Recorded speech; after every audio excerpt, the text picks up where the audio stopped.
ప్రార్థనా టీవీ వీక్షకులందరికీ house of Jesus ministries తరఫున ప్రత్యేకమైన వందనాలు తెలియజేస్తున్నాం. ఈ సమయం ముందు మరొకసారి వాక్యం అందించడానికి మరి దైవ సేవకులు బ్రదర్ బాబురావు గారు మన మధ్యలో ఉన్నారు. మరి వాక్య సందేశాన్ని అందిస్తూ ఉండగా ప్రతి ఒక్కరు కూడా శ్రద్ధగా విని దేవుని ఆశీర్వాదం పొందుకోవాల్సిందిగా కోరుతున్నాం. వాక్యానికి ముందుగా చిన్న ప్రార్థన చేసుకుందాం. మహాగణుడ, మహోన్నతుడ, పరిశుద్ధుడ, ప్రేమ గల తండ్రి, ఈ యొక్క నాయన ఇదిగో నాయన మరొకసారి ఈ టీవీ పరిచయం ద్వారా వాక్య సందేశం అందించడానికి ప్రభా నీ కుమారుడు, నీ దాసుడు ఇదిగో బ్రదర్ బాబురావు గారిని మీరు ఏర్పాటు చేసుకునే విధాన్ని బట్టి నీకు వందనాలు. ఆత్మీయ విలువలు, శిలువ మూలాల గురించి అనేక పర్యాయములు ప్రభు నాయన చెప్తూ ఉండగా వింటున్న ప్రతి ఒక్కరి హృదయాన్ని ప్రభు నాయన మీరు తెరవ చేయండి. ప్రతి ఒక్క హృదయాన్ని ప్రభు నాయన మార్పునకు తీసుకురండి. అయ్యా ఇదిగో వారితో మీరు మాట్లాడండి, వారి మనసులు మార్చండి. నిన్ను గురించిన ఈ యొక్క నాయన వాక్య సత్యాలు, ఈ యొక్క నాయన లేఖనానుసారమైన ప్రభు నాయన ఇదిగో ఈ యొక్క విషయాలు నాయన తెలియజేస్తూ ఉండగా ఆ యొక్క హృదయాలు పనిచేసి వారిలో ప్రభు నాయన ఇంకా అధికమైన మార్పు వచ్చి నీకు అతి సమీపంగా మారే కృపను, ధన్యతను, భాగ్యతను అనుగ్రహించమని ఈ సమయం ముందు ఇక నాయన ప్రారంభం నుంచి కార్యక్రమం అయ్యేంత వరకు కూడా నీ ఆత్మాధ్యక్షత వహించమని యేసునామంలోనే అడిగి వేడుకుంటున్నాము తండ్రి, ఆమేన్. Praise the lord. పరిశుద్ధుడు, మహోన్నతుడు, దేవాది దేవుడు నజరుడైన యేసుక్రీస్తు ప్రభు వారి నామములో ప్రార్థనా టీవీ వీక్షకులందరికీ హౌస్ ఆఫ్ జీసస్ మినిస్ట్రీ ద్వారా నా హృదయపూర్వక వందనాలు తెలియజేసుకొనిచున్నా. ఎలా ఉన్నారు ప్రియమైన దేవుని బిడ్డలారా, సార్వత్రిక సంగమా? దేవుని యొక్క మహాకృపను బట్టి మరి మనమంతా కూడా ఆయన యొక్క చల్లని నీడలో దయలు వర్ధిల్లుచు ఆరోగ్యవంతులుగా మనల్ని కాచి కాపాడిన దేవునికి లెక్కలేని స్తోత్రాలు తెలియజేసుకొనిచు మరొకసారి ఈ దినము ఆయన యొక్క వాక్య సందేశం వినడానికి దేవుడిచ్చిన మహాకృపను బట్టి కొద్దిసేపు ఆయనకు స్తుతులు చెల్లిస్తూ దేవుని సన్నిధిలో వాక్యాన్ని మనం ధ్యానించుకుందాం. ప్రియమైన దేవుని బిడ్డలారా, వాక్యాన్ని విందాం, మరి పరలోకపు ఆశీర్వాదాలు పొందుకుందాం, ఆత్మీయ బలాన్ని పొందుకుందాం. మరి మొన్నటి ఆదివారం రోజు మన భారతదేశం అంతా చాలామంది మరి ఫ్రెండ్షిప్ డేగా సెలబ్రేట్ చేసుకున్నారు, స్నేహితుల దినోత్సవం అని. స్నేహితుల దినోత్సవం రోజు యూత్ అంతా కూడా మరి పాతకాలంలో, బాల్యంలో, యవ్వన కాలంలో మరి వారు చదివినటువంటి స్కూల్స్, వాళ్ళు చదివినటువంటి కాలేజెస్, అక్కడ వారి యొక్క ఫ్రెండ్స్ని, వాళ్ళ యొక్క స్వీట్ మెమొరీస్ అన్నీ కూడా మరి వాళ్ళు జ్ఞాపకం చేసుకొని ఫ్రెండ్స్ అందరికి కూడా హ్యాపీ ఫ్రెండ్షిప్ డే, నువ్వే నా స్నేహితుడు అని ఎన్నో సంతోషకరమైనటువంటి మెసేజ్ వాళ్ళు షేర్ చేసుకుని ఉంటారు. ప్రియమైన దేవుని బిడ్డలారా, ఫ్రెండ్షిప్ డే మరి బైబిల్ గ్రంథము ఫ్రెండ్షిప్ డేకి లేకపోతే స్నేహానికి ఏమైనా విలువనిచ్చిందా అని మనం గమనిస్తే బైబిల్ చాలా స్పష్టంగా ఫ్రెండ్షిప్ డే గురించి లేకపోతే స్నేహం గురించి దేవుని వాక్యం లేకపోతే దేవుడు మనతో డైరెక్ట్గా స్పష్టంగా మాట్లాడుచున్నాడు. స్నేహం అనేది మధ్యలో పుడుతుంది. మరి రక్త సంబంధాలు అనేవి పుట్టుకతో వస్తాయి, కానీ స్నేహబంధం అనేది మరి కొన్ని సంవత్సరాల తర్వాత మధ్యలో పుడుతుంది. స్కూల్లోకి వెళ్ళిన తర్వాత స్నేహితులు పరిచయం అవుతారు, క్లాస్మేట్స్, వాళ్ళలో నుంచి స్నేహం పుడుతుంది. కాలేజీకి వస్తే అక్కడ న్యూ స్టూడెంట్స్, న్యూ పర్సన్స్ పరిచయం అవుతారు, అక్కడ నుంచి స్నేహం పుడుతుంది. లేకపోతే బస్సులో ట్రావెల్ చేస్తూ ఉంటే అక్కడ స్నేహం పరిచయం అవుతుంది. లేకపోతే జాబ్ వచ్చిన తర్వాత అక్కడ స్నేహం పరిచయం అవుతుంది. కాబట్టి స్నేహం అనేది పుట్టుకోతో రాదు, కానీ దానిలో ఉన్నట్టు గొప్ప సత్యాన్ని మనం తెలుసుకుందాం. ప్రియమైన దేవుని బిడ్డలారా, దేవుని వాక్యం తెలియజెప్తా ఉంది. హోషేయ గ్రంథంలో దేవుడు అంటున్నాడు, దేవుడంట తన బిడ్డల్ని ఎప్పుడు పరిచయం చేసుకున్నాడంట?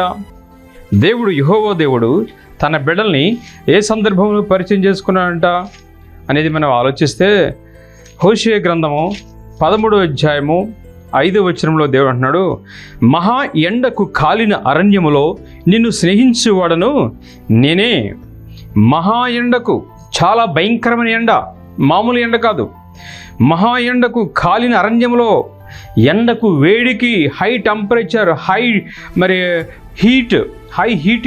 టెంపరేచర్కి కాలిన అరణ్యములో, మానవ జీవితాలు అరణ్యమైపోయినటువంటి స్థితి, ఆ ఉగ్రతకు, ఆ ఉష్ణానికి, ఆ వేడికి కాలినటువంటి అరణ్యములో అప్పుడు అన్నాడు, నిన్ను స్నేహించేవాడను నేనే. I'm the only God, I'm the only friend. నిన్ను స్నేహించేవాడు నేను ఒక్కడనే.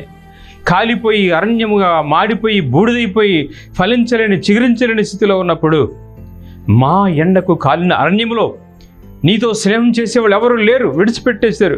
ఇంకా ఆడ పని అయిపోయింది, ఆడ జీవితం అయిపోయింది, ఇంకా దేనికి పనిచేయడు, వాడికి సహకరించడం వేస్ట్, వాడు ఇంకా లేవలేడు అనేటువంటి స్థితిలో, కృంగిపోయిన స్థితిలో, నలిగిపోయిన స్థితిలో, కాలిపోయిన స్థితిలో, బూడిదైపోయిన స్థితిలో, ఫలించలేని స్థితిలో, చిగురించలేని స్థితిలో ఉన్నప్పుడు దేవుడు అంటున్నాడు, అద్భుతమైన దేవుడు.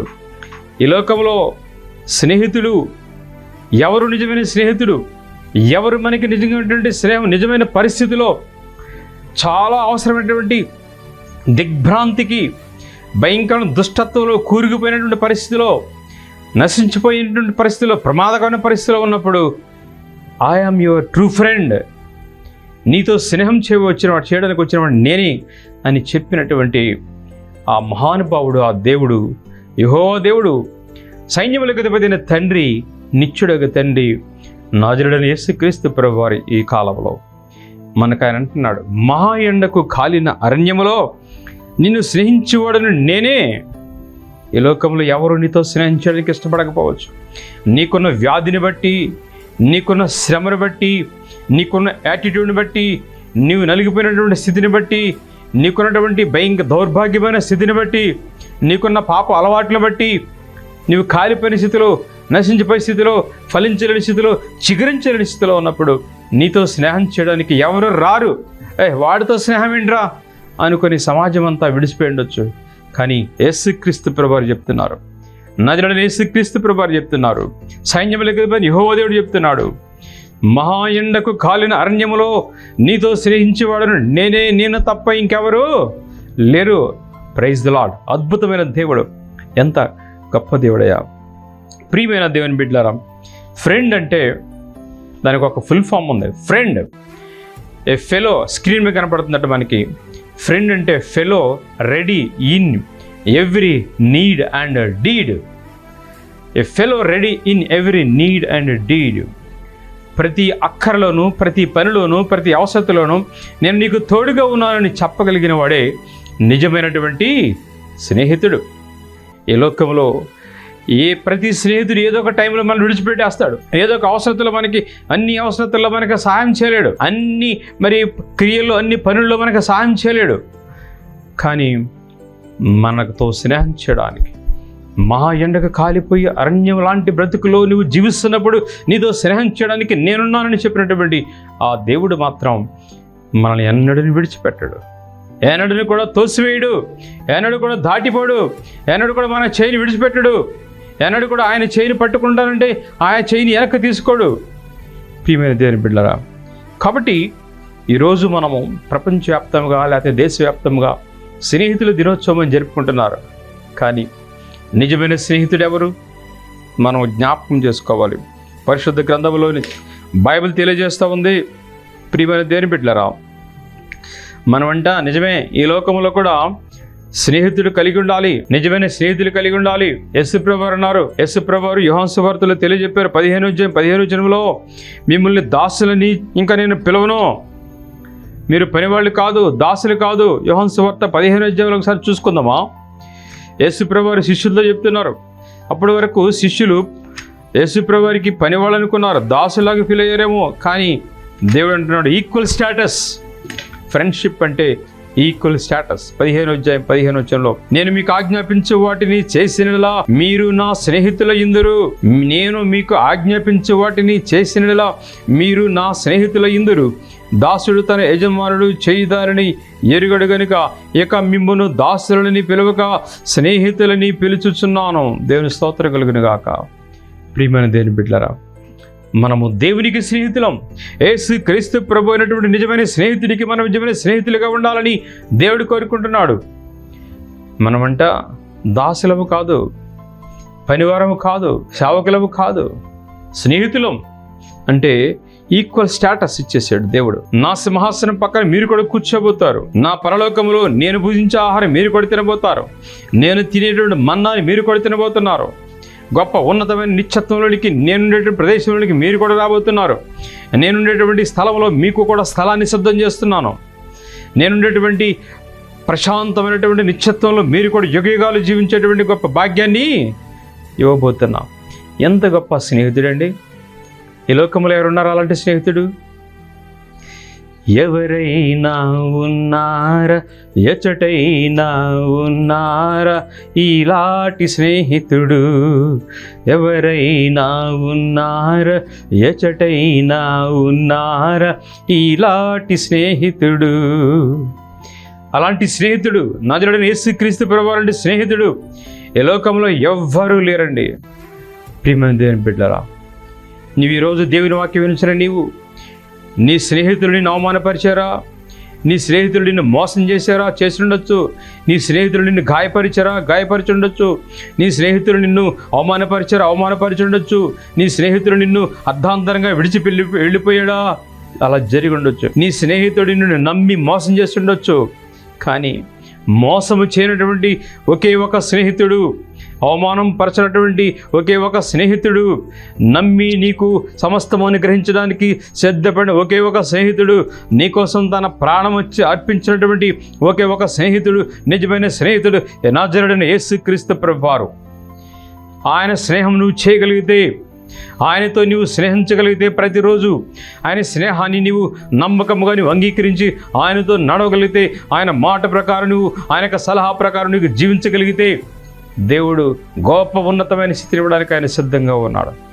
ప్రియమైన దేవుని బిడ్డలారా, అందుకే ఆ స్నేహితుడి యొక్క మాట ప్రకారము జీవిస్తేనంట వారే నిజమైన స్నేహితులు. నేను మీకు ఆజ్ఞాపించు వాటిని చేసినలా మీరు నా స్నేహితులయ్యుందురు. సర్వసృష్టికర్త ఆ స్నేహితుడు, సర్వంతర్యామి ఆ స్నేహితుడు, సర్వజ్ఞాని ఆ స్నేహితుడు, సర్వాధికారం కలిగిన వాడు ఆ స్నేహితుడు. నువ్వు ఏ స్థితిలో ఎండలో కాలిపోయి, ఎండ కాలిపోయి బూడిదైపోయి నలిగిపోయి స్థితిలో ఉన్నా, దేవుడు మరలా క్రొత్త చిగురివ్వబోతున్నాడు. దేవుడు మరలా నిన్ను చిగురించబోయేటట్టు చేస్తున్నాడు. నీ జీవితాన్ని, వంశాన్ని, కోల్పోయిన దాని సమస్తాన్ని తిరిగి నీ కోసము ఇవ్వగలుగుతాడు. నిజమైన స్నేహితుడు యేసుక్రీస్తు నమ్మినటువంటి దేవుని సార్వత్రిక సంఘమా, నీవు ఈ లోకంలో మానవులకు కూడా ఒక నిజమైన స్నేహితుడి వలె నీవు జీవించాలి. నిజమైన స్నేహితుడు తోటి వారికి, ఇరుగు పొరుగు వారికి అవసరతలు, అక్కరలో నేనున్నాడు, నేను క్రీస్తు బిడ్డను, క్రీస్తు స్నేహితుడని చెప్పగలిగే వ్యక్తిగా నీవు ఉంటే, దేవుడు నిన్ను బట్టి, మనల్ని బట్టి పొరుగువారు దేవుని రాజ్యానికి, ఆ యేసుక్రీస్తు ప్రభు అయినటువంటి స్నేహితుడిని చూడగలుగుతారు. కాబట్టి మనము ఈ లోకంలో దుష్ట సాంగత్యం చేయకూడదు. దేవునితో సహవాసం చేయనివాడు, దేవునితో స్నేహం చేయలేనివాడు, ఈ లోకంలో లూసిఫర్తో స్నేహం చేసేవాడు, ఈ లోకంతో సాతానుతో స్నేహం చేస్తున్నాడని మనం గమనించుకోవాలి. ఎవరైతే లోకముతో స్నేహం చేస్తున్నాడో, లోకాన్ని ప్రేమిస్తున్నాడో, యేసు క్రీస్తు ప్రభువారు నిజమైన స్నేహితుడిని స్నేహం చేయకుండా, ఆయనతో ప్రతిరోజు కలవకుండా, ఆయన ఇచ్చినటువంటి సలహాలు, హెచ్చరికలు పాటించకుండా తన జీవితాన్ని లోకంతో ముడిపేసుకుని లోకంతో స్నేహం చేస్తూ ఉంటారో వారు సాతాను యొక్క పుత్రుడు. అందుకే దుష్ట సాంగత్యం చేయకూడదంట. వేరు పురుగు చేరి వృక్షంబు చెరుచు, చీడ పురుగు చేరి చెట్టు చెరుచు, కుత్సితుండు చేరి గుణవంతు చెరుచు. ఒక చీడ పురుగుతో సహవాసం చేస్తే చెట్టునే చేర్చేస్తుంది. చీడ పురుగు చెట్టు సహవాసం చేరి చెట్టును చేసేస్తుంది. వేరు పురుగు వేరులతో చేరి వృక్షాన్ని పాడు చేస్తుందని. కుత్సితుండు అంటే దుష్టుడు, దుష్ట సాంగత్యం చేసేవాడు. మరి నీచుడు వాడితో సహవాసం చేస్తే కుత్సితుండు చేరి గుణవంతు చెరుచు. ఈ లోకము దుష్ట సాంగత్యం చేస్తూ ఉన్నది. ఈ లోకంలో ఉన్న మనుషులు దేవునితో సహవాసం చేయకుండా, దేవునితో స్నేహం చేయకుండా లోకంతో సహవాసం చేస్తున్న వాళ్ళు దుష్ట సాంగత్యం చేస్తున్నారు. అందుకే 1 కొరింథీ 15:33 దేవుని వాక్యం అద్భుతమైన మాట మనకి తెలియజేస్తూ ఉంది. 1 కొరింథీ 15:33 ప్రియమైన దేవుని బిడ్డలారా, దేవుని వాక్యం మనకు తెలియజెప్తా ఉంది. నువ్వు ఎవరితో స్నేహం చేస్తూ ఉన్నావు? ఎవరితో సాంగత్యం చేస్తూ ఉన్నావు? ఎవరి యొక్క పక్కన కూర్చుంటున్నావు? ఎవరి నీడను ఆశ్రయిస్తున్నావు?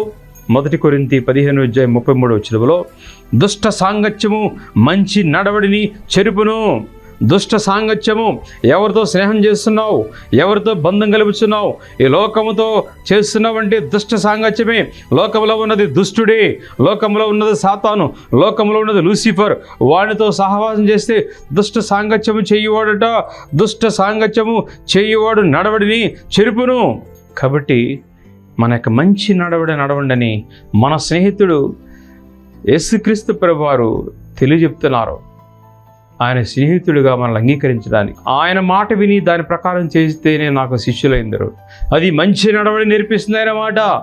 కానీ దుష్ట సాంగత్యము నడవడిని పాడు చేస్తుంది, క్యారెక్టర్ స్పాయిల్ చేస్తుంది, మన యొక్క ఆలోచన విధానాన్ని పాడు చేస్తుంది, మన యొక్క జీవిత మనశ్శాంతిని దూరం చేస్తుంది.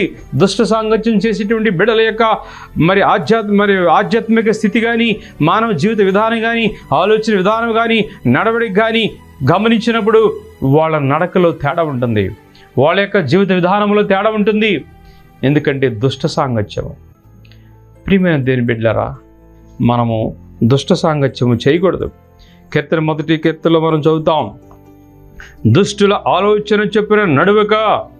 ఎవరి స్నేహంతో నడుస్తున్నావు నువ్వు? దుష్ట సాంగత్యం చేస్తూ దుష్టుల ఆలోచన చెప్పిన నడుస్తున్నావా? దుష్టుల ఆలోచన చెప్పిన నడువక, పాపుల మార్గం నిలువక. ఎవరితో సహవాసం చేస్తూ ఎవరి మార్గం నడుస్తూ ఉన్నావు? పాపుల మార్గం నడుస్తున్నావా? దుష్టుల ఆలోచన చెప్పిన నడువక, పాపుల మార్గం నిలువక. అపహాసకులు కూర్చుండు చోట కూర్చుండక. స్నేహం చేసేవాడట వాడు వెనకాల నడుస్తూ ఉంటాడు, వాడి పక్కన నిలబడుతూ ఉంటాడు, వాడు చెప్పింది చేస్తూ ఉంటాడు, వాడు ఎక్కడ నిలబడితే అక్కడ నిలబడి ఉంటాడు, ఎక్కడ కూర్చుంటే అక్కడ కూర్చుంటాడు, ఎక్కడ నడుస్తే అక్కడ నడుస్తూ ఉంటాడు. దుష్ట సాంగత్యం నడవడిక చెరిపేస్తుంది. దావీదు మహారాజు రాస్తున్నాడు కీర్తనలో, 1 కీర్తనలో చదివాం కదా, దుష్టుల ఆలోచన చెప్పున నడవక, పాపుల మార్గం నిలవక, అపహాసకులు కూర్చుండే చోట కూర్చుండగా, యెహోవా ధర్మశాస్త్రము దివారాత్రులు ధ్యానించేవాడు ధన్యుడు. This is the true friendship, this is the true fellowship. I am the way, the truth and the life. నేనే మార్గం, సత్యము, జీవం అని చెప్పిన యేసుక్రీస్తు ప్రభువారు నిజమైన స్నేహితుడు. నీటి కాలువలో నాటబడిన చెట్టు వలె ఫలించేటువంటి బిడ్డ. ఎప్పుడు కూడా ఆకు వాడదు, మహా ఎండకు కాలిపోదు, అరణ్యంలో ఉండను ఫలిస్తూ ఉంటుంది. అందుకే సంఘం అంటుంది నేను మహా ఎండకు కాలిపోయినా కానీ, అరణ్యం లాంటి జీవితం అనుభవిస్తున్నా కానీ, నేను నా స్నేహితుడితో స్నేహం చేస్తూ ఉన్నాను, నా నజరుడైన యేసుక్రీస్తు ప్రభువుతో ఆయన సహవాసంలో ఉన్నాను, ఆయన యొక్క ధర్మశాస్త్రం దివారాత్రులు ధ్యానిస్తూ ఉన్నా. కాబట్టి నా ఆకు వాడిపోదు, నా వంశము అంతరించదు, నా కుటుంబము ఫలిస్తూ ఉంటుంది, అతడు చేయనిదంతయు సఫలమగును. కాబట్టి మనమట దేవునితో సహవాసం చేసి, దేవునితో స్నేహం చేసే వాళ్ళగా ఉండాలి. దేవుని వాక్యం మనకి స్పష్టంగా తెలియజేస్తూ ఉంది. సంఘం అంటా ఉంది.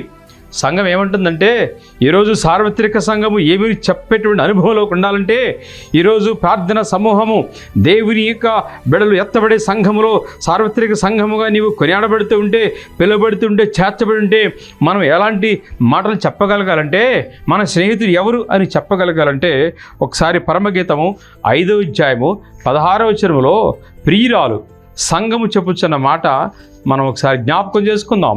పరమగీతము 5వ అధ్యాయము 16వ వచనములో ప్రియురాలు అంటుంది, అతని నోరు అతి మధురము, అతడు అతికాంక్షణీయుడు. యెరూషలేము కుమార్తెలారా, ఇతడే నా ప్రియుడు, ఇతడే నా స్నేహితుడు. Praise the Lord. దేవుని స్తోత్రం కలుగును గాక. సార్వత్రిక సంఘం చెబుతున్న మాట అనుభవంతో, రుచి చూచి, కనుగొని, ఎదికి, నడిచి, అనుభవాన్ని పొందుకుని, అభిషేకాన్ని పొందుకుని, చిగిరించి, ఫలించి, ఎండిన అరణ్యములో, మరి కాలిపోయిన అరణ్యములో మహా ఎండకు నలిపోయిన స్థితిలో ఉన్నటువంటి ఆ స్థితి నుంచి మనల లేపబడి, చిగిరించి, ఫలించి, ధర్మశాస్త్రంతో సహవాసం చేసి, ఆయన యొక్క ఆజ్ఞలు, ఆయన వాక్కులు నేర్చుకుని, దాని ప్రకారం జీవించి, అనుభవంతో సార్వత్రిక సంఘము ప్రతి బిడ్డ, ప్రతి విశ్వాసి, యేసుక్రీస్తుతో స్నేహం చేసేటువంటి ప్రతి వ్యక్తి చెప్పగలిగే మాట ఈరోజు మనం చెప్పగలుగుతామా ధైర్యంగా? అతని నోరు అతి మధురం. అతని నోరు, మై ఫ్రెండ్, నా స్నేహితుడి నోరు అతి మధురం. నేను ఎవరితో సహవాసం చేస్తున్నానో, ఎవరితో స్నేహం చేస్తున్నానో అతని నోరు అతి మధురం. అతి మధురం అంటే నువ్వు ఎండకు కాలిపోయి నోరు అంగిలి అంటికిపోయి, నోరుకి ఆకలి అంగిలి అంటికిపోయి తినడానికి లేని స్థితిలో, వేసారిపోయిన స్థితిలో, కాలిపోయిన స్థితిలో, ఎండిపోయిన స్థితిలో, జీవితం అంటే ఇంకా వ్యర్థం, ఎందుకు, ఎక్కడ ఆనందం లేదు, దుఃఖం అంత దుఃఖమే, సంతోషం లేదు, నెమ్మది లేదు, సమాధానం లేదు అని వేసారిపోయిన స్థితిలో ఆ స్నేహితుడు వచ్చి, అమ్మా, నా సంఘమా, నా కుమారుడా, నా కుమార్తె, నా ప్రియురాలా, నేనున్నాను కదా, ప్రయాసపడి మారబోసుకున్న సమస్త ప్రియురాలా, జనులారా, నా స్నేహితులారా, మీ భారం అంతా నా మీద వేయండి. ఇదిగో నేను ఇస్తున్నాను, తినండి, నా మాట వినండి, నా మాట ప్రకారం మీరు జీవించండి. ఆయన వాక్కులంట నోటికి అతిమధురం, జుంటి తేనె దార లాంటిదైన మాట, తేనె కంటే తీయనైనదైన మాట. నువ్వు ఎంత మెడిసిన్ తిన్నా రానటువంటి శక్తి ఆయన మాట ద్వారా వస్తుంది మనకి. అందుకే సంఘం అనగలుగుతుంది, ప్రియురాలంటుంది. ఈరోజు మనం అనగలగాలి, మనం చెప్పగలగాలి, సాక్ష్యం ఇవ్వగలగాలి లోకములో. అతని మాట, అతని నోరు అతి మధురం, అతడు అతికాంక్షణీయుడు. అతికాంక్షణీయుడు అంటే మోస్ట్ డిజైరబుల్ పర్సన్. దేవుని యొక్క సన్నిధిలో హీజ్ ఆల్ టుగెదర్ లవ్లీ. ఆయన అంత ప్రేమించేవాడు, మనల్ని కోరుకునేవాడు. మనం కూడా ఆయన కావాలని కోరుకోవలసిన వ్యక్తి ఆయన. అతికాంక్షణీయుడు. అతనిచ్చే మాట ఎలాంటిదంటే, కొన్ని సంవత్సరాలు అవుతుందేమో నువ్వు జీవజలం దాగి, కానీ దేవుని యొక్క వాక్యం మనకు తెలియజెప్తా ఉంది. ఆయన మాట 119వ కీర్తన 103వ వచనములో, 119వ కీర్తన 103వ వచనములో, అతని నోరు అతి మధురం. ఎందుకయ్యింది? అతని నోరు అతి మధురం ఎలా అయ్యింది అంటే, అంత మధురమైనటువంటి, తీయనటువంటి, శ్రేష్టమైనటువంటి ఆయన మాటలు అందించబడతా ఉన్నాయి. 119వ కీర్తన 103వ వచనములో, నీ వాక్యములు నా జిహ్వకు ఎంతో మధురములు, అవి నా నోటికి తేనె కంటే తీపిగా ఉన్నవి. నీ ఉపదేశం వల్ల నాకు వివేకము కలిగెను, తప్పు మార్గములన్నీ నాకు అసహ్యములాయెను. Praise lord. ప్రియమైన దేవుని బిడ్డలారా, అందుకే సంఘము, సార్వత్రిక సంఘము, ప్రియురాలు, ప్రతి విశ్వాసి, ప్రతి దేవుని బిడ్డ, దేవుని రక్షణలో నడుస్తున్న ప్రతి బిడ్డ అనగలగాలి ఏమనంటే, అతని మాట, అతని నోరు అతి మధురం. ఎవరు అతనంటే? స్నేహితుడు. మహా ఎండకు కాలినటువంటి స్థితిలో ఉన్న మన జీవితాలకి నేనే నిజమైన స్నేహితుడిని పరిచయం చేసుకుని మనల్ని నిలబెట్టినటువంటి ఆ స్నేహితుని యొక్క మాట అతి మధురం, తేనె కంటే తీయనైనది. మనం ఈ లోకంలో ఆ స్నేహం చేస్తూ, ఆయనతో నదులని యేసుక్రీస్తు ప్రభువారు స్నేహం చేస్తూ జీవించున్న వారమైతే, మనము కూడా ఇతరులకు, లోకానికి ఉప్పు వలె ఉండాలి. ఒక విశ్వాసి, ఒక క్రైస్తవుడు, ఒక నిజమైనటువంటి యేసుక్రీస్తుని అందిన మరి ఆయన మాట ప్రకారం నడిచి జీవించేటువంటి ప్రతి వ్యక్తి కూడా లోకానికి ఉప్పు వలె ఉండాలి, ఇతరులకు రుచికరంగా ఉండాలి ఒకని యొక్క విశ్వాస జీవితం. నీవు నీ తోటి వారితో మాట్లాడుతూ ఉంటే వారి హృదయంలో నెమ్మది పొందుకోవాలి. నీ తోటి వారితో ఒక విశ్వాసిగా, ఒక క్రైస్తవుడిగా, ఒక సార్వత్రిక సంఘముల సభ్యుడిగా నీవు ఒక అన్యునితో మాట్లాడుతూ ఉన్నప్పుడు వారి హృదయాలు ఉప్పొంగుతూ ఉండాలి, వారి యొక్క మనసులు నెమ్మదిపరచబడుతూ ఉండాలి, వారి యొక్క ఆశ నిన్ను బట్టి పెరుగుతూ ఉండాలి, వారి యొక్క నిరాశలన్నీ కూడా తొలగిపోయి వారి యొక్క ఒక ధైర్యాన్ని పొందుకోగల స్థితిలో ఉండాలి. ఎందుకంటే మన ప్రియుడు కూడా అలాంటివాడు, మన ప్రియుడు మనం బలపరిచినవాడు. అందుకే ఇతడే నా ప్రియుడు, ఇతడే నా స్నేహితుడు. ఎవరి మాట అయితే నీ నోటికి తీయగా ఉంటుందో, ఎవరి మాట అయితే నీ నోటికి మధురముగా ఉంటుందో, అతడే నీ ప్రియుడై ఉండాలి. Praise the Lord. లోకంలో ఎవరితో పడితే వాళ్ళతో స్నేహం చేయడానికి వీల్లేదు. యాకోబు పత్రిక మనం చదువుతాం, లోకంతో స్నేహం చేయవాడు దేవునికి విరోధి, వాడు వ్యభిచారితో సమానము. ఈ లోక స్నేహముతో మరి దేవుని వైరమని మీరు ఎరుగరా? ఈ లోక స్నేహము దేవునికి విరోధమై మీరు ఎరుగరా? ఈ లోక స్నేహం ప్రమాదకరము. మనము ఎలాంటి పరిస్థితులైనా సరే, ఐసీయూలో ఉన్నటువంటి పరిస్థితిలో ఉన్నా సరే, నడవలేని స్థితిలో, కృంగిపోయిన స్థితిలో ఇంట్లో ఉన్నా సరే, మనం స్నేహం చేయవలసింది, మనం పలకరించవలసింది, మనం ఎదురు చూడవలసింది, మనం నడవలసింది నిజమైన స్నేహితుడు, మన కోసం చనిపోయినవాడు నజరేయుడైన యేసుక్రీస్తు ప్రభువారు. ఆయన మనం మరణించిన కానీ తిరిగి లేపగలిగే శక్తి ఆయనకు ఒక్కడికే ఉంది. ఆయనతో నిజమైన స్నేహం చేయగలగాలి మనం, ప్రియమైన దేవుని బిడ్డలారా. కాబట్టి సార్వత్రిక సంఘము తెలియజెప్తా ఉంది, నేను అతని మాట వింటా, అతని స్నేహాన్ని కోరుకుంటా, అతనితో నడుస్తా. అతడే నాకు అతి కాంక్షణీయుడు, అతడే నాకు కావలసిన ప్రియుడు, అతడే నాకు కావలసిన స్నేహితుడు, అతని మాటే నాకు కావాలి, అతని తోడే నాకు కావాలి, అతని నీడే నాకు కావాలి, అతని మాటే నాకు ఫలం. సార్వత్రిక సంఘం అంటుంది. ఇంకొక చోట పరమగీతాల్లో 2 అధ్యాయములు ఏమంటుందంటే, ప్రియురాలు ఏమంటుందంటే, పరమగీతము 2 అధ్యాయములు అంటుంది, అడవి వృక్షములలో జల్దరి వృక్షము ఎట్లున్నదో పురుషుడు నా ప్రియుడు అట్లున్నాడు. ఆనందభరితనై నేను అతని నీడను కూర్చుండును, అతని ఫలము నా జిహ్వకు మధురం. బా, అడవి వృక్షములలో మహా ఎండకు కాలిపోయినటువంటి స్థితిలో, అడవి అరణ్యములో ఉన్నటువంటి స్థితిలో ప్రియురాలు అంటుంది, అతని నీడను నేను కూర్చుంటా, అతడితో స్నేహం చేస్తా, అతని మాట నా జీవకు మధురం. ప్రియమైన దేవుని బిడ్డలారా, సార్వత్రిక సంఘమా, నీవు నిజమైన స్నేహితుతో స్నేహం చేస్తే లోకంలో కూడా మనము, దావీదు దేవునితో స్నేహం చేశాడంట, హృదయానుసరుడంట. ఆయన నిజమైన స్నేహితుడు, దేవునితో స్నేహం చేశాడు. అందుకే దావీదు మహారాజట, సౌలు మహారాజు యోనాతాను అతని కొడుకు ఇద్దరు చనిపోయారంట ఒక యుద్ధంలో. చనిపోయిన తర్వాత దావీదు మహారాజు సింహాసనం కూర్చున్నప్పుడు ఆయన దేవునితో ఎంత స్నేహం చేసేవాడో ఈ మాటను బట్టి మనకు అర్థమైంది. పనివాడిని పిలిచి అడుగుతున్నాడు దావీదు మహారాజు, నాకు ఉపకారం చేసినటువంటి మనుషులలో చాలా మందికి తిరిగి నేను ఉపకారం చేయాలి, కాబట్టి ఎవరైనా ఉన్నారా అని అడిగినప్పుడు మెఫీబోషెతు అయినటువంటి ఒక కుంటివాడు యోనాతాను కుమారుడు ఉన్నాడు రాజా అని చెప్పారంట. యోనాతాను కుమారుడు కుంటివాడా, దిక్కులేనటువంటి స్థితిలో ఉన్నాడా, అతన్ని తీసుకురండి వెంటనే అని చెప్పి ఒక పనివాడిని పంపించి ఆ మెఫీబోషెతును తీసుకొచ్చి దావీదు మహారాజు దగ్గర కూర్చోబెట్టి మాట్లాడుతున్నాడు. అతను కుంటివాడు, తన దాది అతన్ని పెంచి పోషించింది. మరి పారిపోతున్న దశలో నేల మీద పడి కుంటివాడైపోయాడు. దావీదు మహారాజు అంటున్నాడు, నీవు ఇక నుంచి నా బల్ల యొద్దనే భోజనం చేయి, నా రాజ్యంలో నీవు ఉండు.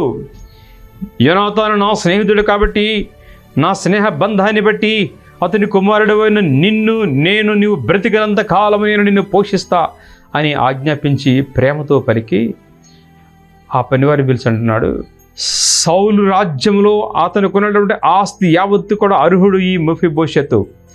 అతనికి రావాల్సిన ఆస్తి మొత్తం ఈయనకి తీసుకొచ్చి ఇవ్వండి, ప్రతి సంవత్సరం పంట అంతా కూడా ఈయనకి ఇచ్చాడని చెప్తున్నాడు. ప్రియమైన దేవుని బిడ్డలారా, మనం నిజమైన స్నేహితుడిగా యేసుక్రీస్తు ప్రభువుతో స్నేహం చేసేవారమైతే ఇతరులకు మనము మేలు కలిగే విధముగా, ఇతరులకు రుచికరమైనటువంటి వ్యక్తులుగా మనం ఉండాలి. లోకానికి వెలుగు చూపించే వ్యక్తులుగా ఉండాలి, లోకానికి రుచికరమైన వ్యక్తులుగా, లోకంలో ఉప్పు వలె ఉండాలని వాక్యం మనకు తెలియజేస్తుంది. కాబట్టి మనము నిజమైన స్నేహితుల వలె, అబ్రహాము నిజమైన స్నేహితుడు, దావీదు నిజమైన స్నేహితుడు, మోషే నిజమైన స్నేహితుడు, యేసుక్రీస్తు ప్రభువారు మనల్ని పనివారిగా కన్నా స్నేహితుడిగా మనల్ని పిలుచుకున్నాడు. కాబట్టి ఆయనతో స్నేహం చేద్దాం, ఆయనతో జీవితకాలం అంతా నడుద్దాం.